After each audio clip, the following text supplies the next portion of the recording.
പ്രിയപ്പെട്ടവരെ, മലങ്കര സഭയുടെ ഇപ്പോഴത്തെ പരമാധ്യക്ഷൻ ഹിസ് ഹോളിനെസ് ബസേലിയോസ് മാർത്തോമ പൗലോസ് ദ്വിതീയൻ പരിശുദ്ധ ബാവാ തിരുമേനി കാലം ചെയ്തിരിക്കുകയാണ്.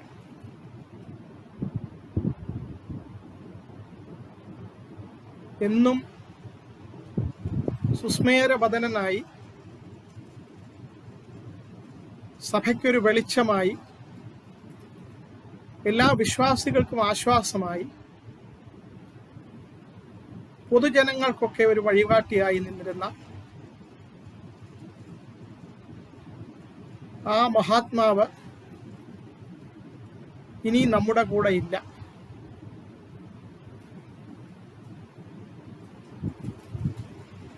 (1946)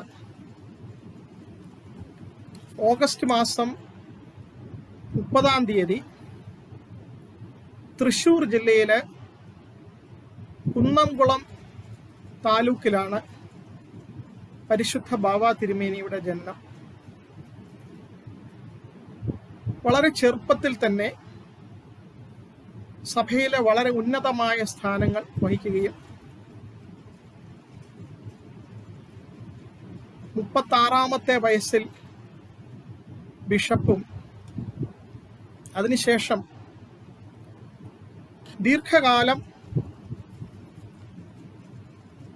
മലങ്കര മെത്രോപൊളിത്തനായിട്ട് 2010 മുതൽ Catholicos of the East and Malankara metropolitan എന്ന ഇപ്പോൾ അദ്ദേഹം വഹിച്ചിരുന്ന സ്ഥാനം 11 വർഷമായിട്ട് വഹിച്ചു വരികയാണ്. അദ്ദേഹത്തിന്റെ വിയോഗത്തില് എന്നെ കൊണ്ടാവുന്നത് പോലെ ഓർമ്മിക്കുന്ന ചില പേഴ്സണൽ ആയിട്ടുള്ള കാര്യങ്ങൾ പങ്കുവയ്ക്കാം എന്ന് വിചാരിച്ചാണ് ഇവിടെ വന്നിരിക്കുന്നത്. പരിശുദ്ധ ബാവാ തിരുമേനിയുടെ കാരുണ്യവും പാവപ്പെട്ടവനും സഹായം ആവശ്യമുള്ളവനും ഒക്കെ വേണ്ടി ചെയ്തു കൊടുത്തിരിക്കുന്ന സഹായങ്ങളും ആരെയും അറിയിക്കാതെ, അത് ഒരു കൈകൊണ്ട് ചെയ്യുന്നത് മറ്റേ കൈ അറിയരുത് എന്നുള്ള വചനം അക്ഷരാർത്ഥത്തിൽ പാലിച്ചുകൊണ്ട് അദ്ദേഹം ചെയ്തു പോന്നിരിക്കുന്ന പല കാര്യങ്ങളും പറഞ്ഞൊക്കെ കേട്ടിട്ടുണ്ട്. പലരും അതിൻ്റെ പ്രയോജനം കിട്ടിയവരൊക്കെ ഷെയർ ചെയ്ത സോഷ്യൽ മീഡിയയിലൊക്കെ വായിച്ചിട്ടുമുണ്ട്. അതിനെപ്പറ്റി ഒന്നും ഞാൻ വിശദീകരിക്കുന്നില്ല. അറിയാവുന്ന ചില കാര്യങ്ങൾ, പേഴ്സണലായിട്ട് അറിയാവുന്ന 1-2 കാര്യങ്ങൾ പറഞ്ഞുകൊള്ളട്ടെ. ഞാൻ 2019 നവംബർ മാസം 24 ആണെന്ന് തോന്നുന്നു, ഡൽഹിയിലെ ഒരു യൂണിവേഴ്സിറ്റിയിൽ മൂഡ് കോർട്ട് കോമ്പറ്റീഷന്റെ സെമി ഫൈനലിൽ ജഡ്ജായിട്ടിരിക്കുകയാണ്. അപ്പോഴാണ് എനിക്ക് ദേവലോകം അരമനയിൽ നിന്ന് ചില പുരോഹിതര് ഫോൺ ചെയ്ത് അറിയിച്ചു, ഭരണഘടനയും ഭരണഘടനയുടെ സ്വത്വവും അതിലെ ജനാധിപത്യവും മലങ്കര സഭയുടെ ഭരണഘടനയും സ്വത്വവും അതിലെ ജനാധിപത്യവും എന്ന വിഷയത്തെപ്പറ്റി ഭരണഘടനാ ദിനത്തിൽ നവംബർ 26 ഒരു സെമിനാർ വെച്ചിട്ടുണ്ട്. കോട്ടയത്താണ്, അതിന് വരണം എന്ന് പറയുകയുണ്ടായി. അപ്പോൾ ഞാൻ ഡൽഹിയിലാണ്, അതിന് വരാൻ നിവൃത്തിയില്ലല്ലോ എന്ന് പറഞ്ഞപ്പോൾ, അല്ല, പരിശുദ്ധ ബാവാ തിരുമേനി നിർബന്ധമായിട്ട് വരണം എന്ന് പറഞ്ഞിട്ടുണ്ട് എന്ന് പറഞ്ഞു. അത് കേട്ടപ്പോൾ ഒരു കൽപ്പന എന്ന പോലെ വരണം എന്ന ഉള്ളിൽ ഒരു തോന്നലുണ്ടാവുകയും ഞാൻ ഉടനടി അത് സമ്മതിക്കുകയും ചെയ്ത് കോട്ടയത്ത് വന്നു. ആ സെമിനാറിൽ പങ്കെടുക്കുന്നതിന് മുമ്പ് അരമനയിൽ വെച്ച് പരിശുദ്ധ ബാവാ തിരുമേനിയെ ഏതാനും നിമിഷങ്ങൾ കാണുവാനും നേരിട്ട് സംസാരിക്കാനുമുള്ള അവസരം ലഭിച്ചു. അന്ന് സുസ്മേരവദനായി ഇരുന്നു കൊണ്ട് വളരെ ശാന്തമായിട്ട് പരിശുദ്ധ തിരുമേനി ചില കാര്യങ്ങളൊക്കെ പറഞ്ഞു. പ്രധാനമായിട്ട് കോടതി വിധിയെപ്പറ്റിയും അവിടെ നിന്ന് വിധി കിട്ടിയതിന് ശേഷവും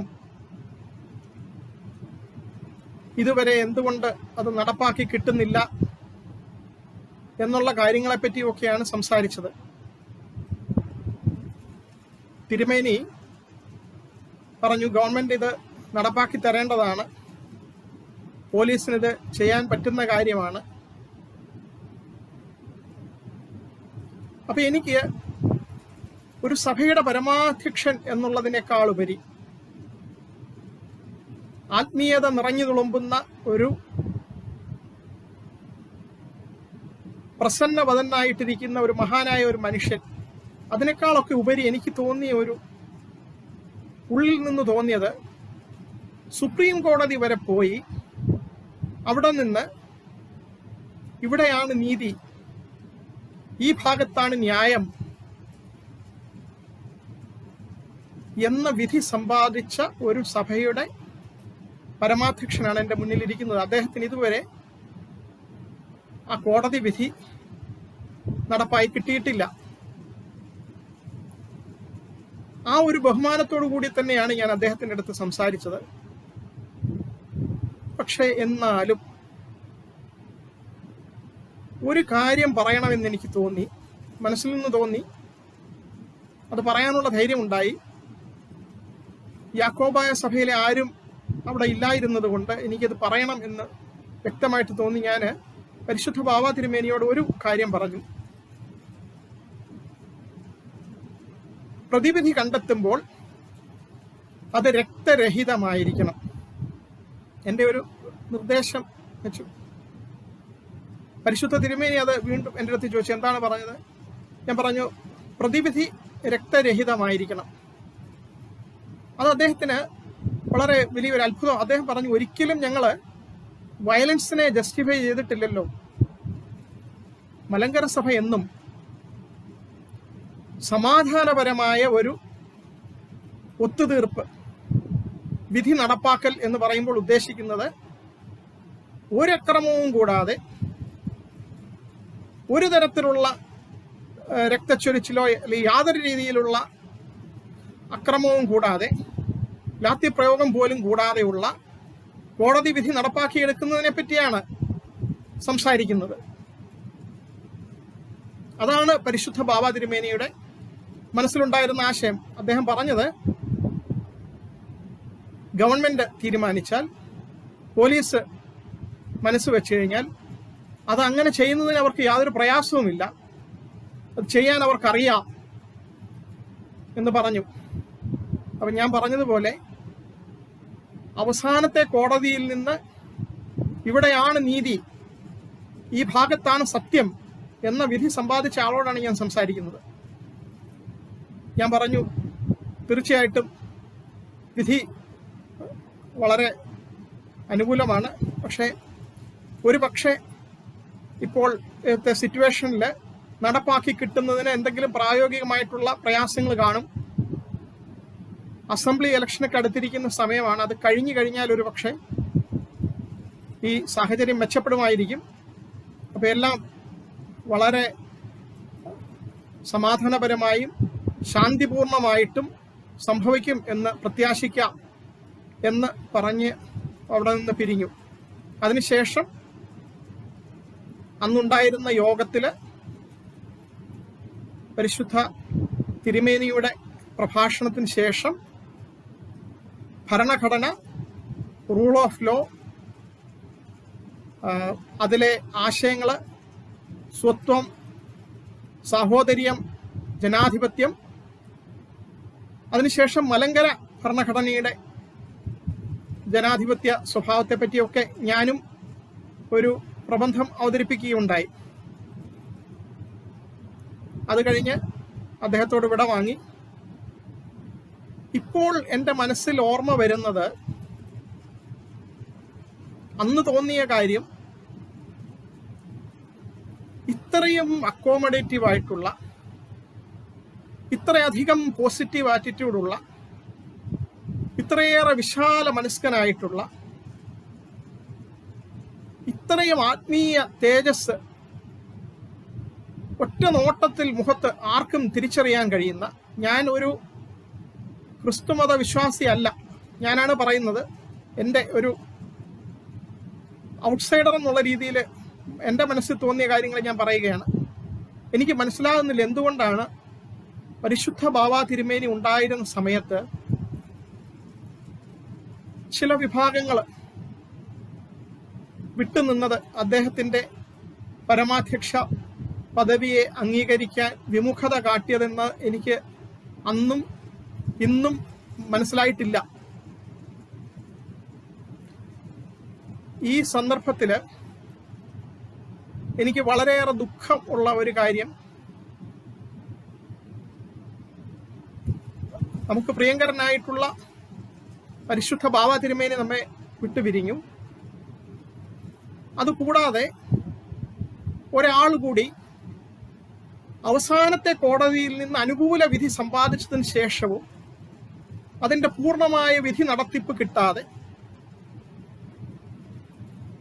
ഇവിടെ ആ നീതി നടപ്പാക്കി കിട്ടുന്നതിന് മുമ്പ് നമ്മെ വിട്ടുപിരിഞ്ഞിരിക്കുന്നു എന്ന ഒരു യാഥാർത്ഥ്യം ഒരു പൗരൻ എന്ന നിലയിലും ഒരു അഭിഭാഷകൻ എന്ന നിലയിലും ഒക്കെ എനിക്ക് വളരെ വേദനയുള്ള ഒരു കാര്യമാണ്. പിന്നെ എൻ്റെ പ്രിയപ്പെട്ട സഹോദരങ്ങളോട് എനിക്ക് തോന്നുന്ന ഒരു ആശയം, വിശ്വാസികളായിട്ടുള്ളവരോട് അവരുടെ യേശുക്രിസ്തു പറഞ്ഞ കാര്യം പറയാൻ ഞാൻ ആരുമല്ല. പക്ഷെ എങ്കിലും എനിക്ക് ഓർമ്മ വരുന്ന ഒരു കാര്യം, ഏറ്റവും മഹത്തായിട്ടുള്ള വചനം എന്താണ് എന്ന് ചോദിച്ചതിന് യേശുക്രിസ്തു ശിഷ്യന്മാരോട് പറഞ്ഞത്, you shall love the Lord your God with all your heart and with all your soul and with all your mind എന്നാണ്. വിശ്വാസിയായിട്ടുള്ള ഒരാൾക്ക് അത് സ്വീകരിക്കാം. അതിനുശേഷമുള്ള ഒരു രണ്ടാമത്തെ വചനമാണ് എനിക്ക് വളരെ എപ്പോഴും ഞാൻ ഓർക്കാറുള്ള ഒരു കാര്യം. ഇത് second one, U shall love your neighbour as your self. ജീവിച്ചിരുന്ന സമയത്ത് നമ്മുടെ ബാവാ തിരുമേനിക്ക് സാധിക്കാൻ പറ്റാതിരുന്നൊരു കാര്യം, സഭയിൽ നിന്ന് വിട്ടുപോയ വിഭാഗങ്ങൾ അദ്ദേഹം എന്നും അവരെ തിരിച്ചു വരാൻ വേണ്ടി കാത്തിരുന്നു. അവർ തിരിച്ചു വരുന്ന ഒരു ധന്യമുഹൂർത്തം അദ്ദേഹത്തിന് കാണാൻ കഴിഞ്ഞില്ല. ഇനിയെങ്കിലും അദ്ദേഹത്തിൻ്റെ വിയോഗത്തിലെങ്കിലും എല്ലാവരും ഒറ്റക്കെട്ടായിട്ട് വന്ന്, ഒരേ സഭയാണ്, ഒരേ വിശ്വാസങ്ങളാണ്, ഒരേ പ്രാർത്ഥനയാണ്, ഒരേ ദൈവത്തോടാണ് പ്രാർത്ഥിക്കുന്നത്, ഒരുമിച്ച് കൂടി കാണണം എന്ന് പുറമേ നിന്നുകൊണ്ട് എന്നെപ്പോലുള്ള ഒരാൾക്ക് തോന്നുന്നു. ഞാൻ കൂടുതൽ ദീർഘിപ്പിക്കുന്നില്ല. ഒരു സാന്ദർഭികമായിട്ട് ഞാൻ ഓർക്കാറുള്ള ഒരു കാര്യം, വളരെ ടച്ചിങ് ആയിട്ടുള്ള ഒരു കാര്യം പറഞ്ഞുകൊണ്ട് നിർത്തിയാണ്. അത് വിശ്വാസികൾക്കും അവിശ്വാസികൾക്കും ഒക്കെ ഒരുപോലെ സ്വീകാര്യമാണെന്ന് തോന്നുന്നു. മഹാത്മാഗാന്ധി ജീവിച്ചിരുന്ന സമയത്ത് അദ്ദേഹത്തിൻ്റെ ഏറ്റവും പ്രിയപ്പെട്ട രണ്ട് സന്തത സഹചാരികളായിരുന്നു പ്രധാനമന്ത്രി ശ്രീ ജവഹർലാൽ നെഹ്റുവും ആദ്യത്തെ ആഭ്യന്തരമന്ത്രിയായിരുന്ന സർദാർ വല്ലഭായ് പട്ടേലും. പക്ഷെ അവർ തമ്മിൽ മന്ത്രിസഭയ്ക്കകത്ത് ചില തർക്കങ്ങളുണ്ടായിരുന്നു. അന്നത്തെ രീതിയിൽ വളരെ ഉന്നതമായിട്ടുള്ള സ്ഥാനങ്ങൾ വഹിക്കുന്ന, മാനസികമായിട്ടൊക്കെ എത്രയോ ഉയർന്ന നിലയിൽ നിൽക്കുന്ന രാഷ്ട്രീയക്കാരാണ്. പക്ഷെ എങ്കിലും പ്രധാനമന്ത്രിയുടെ അധികാരം എന്താണ്, ആഭ്യന്തരമന്ത്രിയുടെ അധികാരം എന്താണ് എന്നതിനെപ്പറ്റി അങ്ങോട്ടും ഇങ്ങോട്ടും തർക്കങ്ങൾ. അപ്പം നെഹ്റു സർദാർ പട്ടേലിന് കത്തെഴുതുന്നു, പട്ടേൽ നെഹ്റുവിന് കത്തെഴുതുന്നു. അവർ പറയുന്നത് നിങ്ങൾ രാജിവെക്കണം എന്നല്ല പറയുന്നത്, ശരി നിങ്ങൾ നടത്തിക്കോളൂ, ഞാൻ പോവുകയാണ് എന്നാണ് പറയുന്നത്. അത്രമാത്രം ബഹുമാനത്തോടു കൂടിയാണ് അങ്ങോട്ടും ഇങ്ങോട്ടും സമ്മതിക്കുന്നത്. പക്ഷെ അവസാനം അവരൊരു തീരുമാനമെടുത്തു, നമുക്ക് മഹാത്മാഗാന്ധിയെ കണ്ട് തീരുമാനിക്കാം, ഗാന്ധിജി എന്ത് പറയുന്നു അതുപോലെ നമുക്ക് ചെയ്യാം എന്ന് പറഞ്ഞു. ആദ്യത്തെ ദിവസം സർദാർ പട്ടേൽ പോയി ഗാന്ധിജിയുമായിട്ട് നീണ്ട ചർച്ച നടത്തി കുറെ കാര്യങ്ങളൊക്കെ മനസ്സിലാക്കി തിരിച്ചു വന്നു. അതിനുശേഷം ജവഹർലാൽ നെഹ്റു പോകാനിരിക്കുകയായിരുന്നു.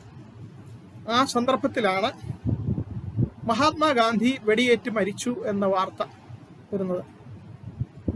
അത് നെഹ്റുവിനെയും പട്ടേലിനെയും വല്ലാതെ ഉലച്ച ഒരു സംഭവമാണ്.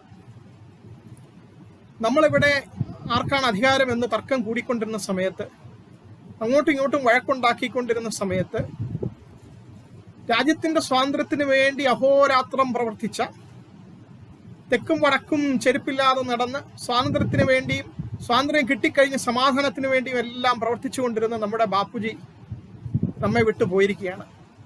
ഇനി നമ്മളിങ്ങനെ അങ്ങോട്ടും ഇങ്ങോട്ടും വഴക്കുണ്ടാക്കാനുള്ള സമയമല്ല. ഇനിയും നമ്മൾ രാജ്യത്തിന് വേണ്ടി ഒരുമിച്ച് നിൽക്കും. ഇനി ഞാൻ നിങ്ങളോട് ഒരിക്കലും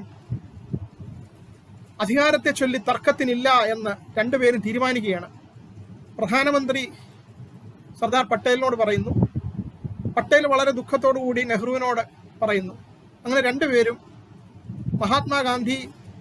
മഹാത്മാഗാന്ധിയുടെ മരണത്തിൽ അവരുടേതായിട്ടുള്ള ആ ദുഃഖം രേഖപ്പെടുത്തി കഴിഞ്ഞ് അവർ ജീവിതത്തിൽ അത് പ്രായോഗികമാക്കിയാണ്. അദ്ദേഹം തന്ന ഒരു സന്ദേശമുണ്ട്: ഒരുമിച്ച് നിൽക്കുക, രാജ്യത്തിന് വേണ്ടി പ്രവർത്തിക്കുക. അവര് കാണിച്ചു തന്ന ആ മാതൃക, രാജ്യത്തിന്റെ ആദ്യത്തെ നേതാക്കൾ നമുക്ക് കാണിച്ചു തന്ന ആ മാതൃക ഇപ്പോഴത്തെ ഈ സഭയില് ഇപ്പോഴുള്ള നേതൃത്വം, നമുക്ക് ഏറ്റവും പ്രിയങ്കരനായിട്ടുള്ള പരിശുദ്ധ ബാബ തിരുമേനി ഇന്ന് നമ്മുടെ കൂടെ ഇല്ല. ഇനിയെങ്കിലും തർക്കങ്ങളെല്ലാം തീർത്ത് നിങ്ങൾ ഒറ്റക്കെട്ടായിട്ട് ഒരുമിച്ച് വിശ്വാസി സമൂഹത്തിന് വേണ്ടിയും ബാക്കിയുള്ളവർക്ക് വേണ്ടിയും കേരള സമൂഹത്തിന് വേണ്ടിയും മതത്തിന് വെളിയിൽ നിൽക്കുന്നവർക്കൊക്കെ വേണ്ടിയും, അതാണല്ലോ യേശുക്രിസ്തു പറഞ്ഞത്. നല്ല ശമരിയക്കാരന്റെ ഉദാഹരണം പറഞ്ഞു. നമ്മുടെ മതത്തിലല്ലാത്തവരെ പോലും സ്നേഹിക്കാനാണ് യേശുക്രിസ്തു നമ്മളെ പഠിപ്പിച്ചത്. ആ ഒരു സന്ദേശം ഉൾക്കൊണ്ടുകൊണ്ട് ഒരുമിച്ച് നിന്നിരുന്നെങ്കിൽ എത്ര നന്നാകാമായിരുന്നു, എത്രമാത്രം ബലവത്താകുമായിരുന്നു ഈ ഒരു സന്ദേശം എന്ന് മാത്രം ആശിച്ചുകൊണ്ട് ബാബ തിരുമേനിയുടെ ചരണങ്ങളിൽ സാഷ്ടാംഗ പ്രണാമം അർപ്പിച്ചുകൊണ്ട് ഞാൻ നിർത്തുന്നു. നമസ്കാരം.